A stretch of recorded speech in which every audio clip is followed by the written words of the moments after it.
Anyone here shed some tears today? No? Oh, come on, don't lie. It's a safe space. Raise your hand if you've cried over a sad movie. A song that hits too close to home? Burning your tongue on hot chai? Chai 1.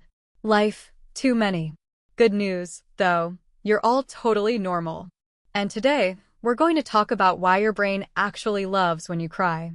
Spoiler alert, it's not just because your boss finally approved your leave. Quick question, who here has been told something like, stop crying? Be strong. Raise your hands.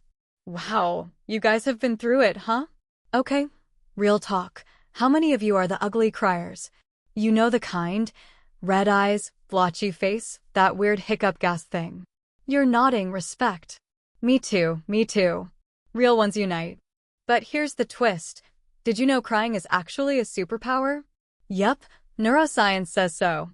And it's not just about leaking water from your face. Crying is like therapy that your body gives you for free. Who needs therapy when your eyeballs are this generous, am I right? Let me break it down. Inside your brain, you've got this emotional powerhouse called the limbic system. Sounds fancy, right? It's basically the drama queen of your brain. Imagine it with a tiara. And when you're sad, your limbic system sends signals to your hypothalamus. It's like the control room of your brain. The hypothalamus then tells your tear glands, all right, release the waterworks. And bam, tears. But here's the plot twist. Not all tears are the same. We've got 3 types of tears. Quick quiz, who can guess one type of tear? Basal tears, your eyes moisturizer. Basically, eye drops your body makes 24/7. 2. Reflex tears, when you chop onions or get dust in your eyes. Classic. 3. And finally, the main character of our story, emotional tears. These are the ones that come when your feelings go dramatic mode on. Now, let me blow your mind. Emotional tears are special because they contain stress hormones like cortisol. Crying is like your body saying, all right, let's flush out all the bad vibes. And when those hormones leave your system, you feel lighter. Like when you take off skinny jeans at the end of the day. Plus, crying releases feel-good chemicals like endorphins and oxytocin. It's like nature's way of giving you a post-cry glow.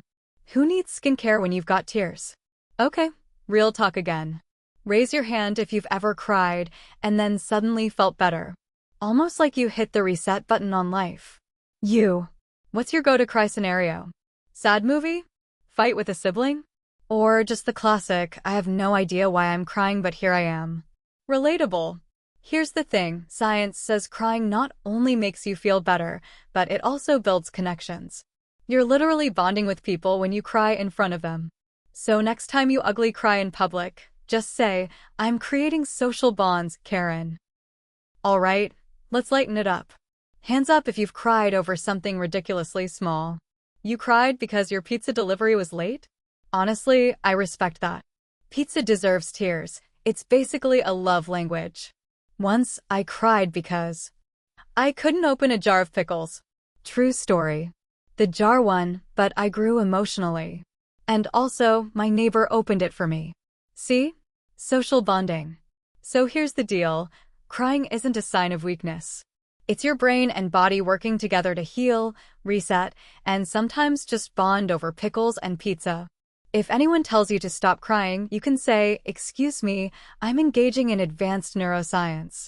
And remember, whether you're a pretty crier, an ugly crier, or somewhere in between, your tears are powerful. Wear them like a badge of honor.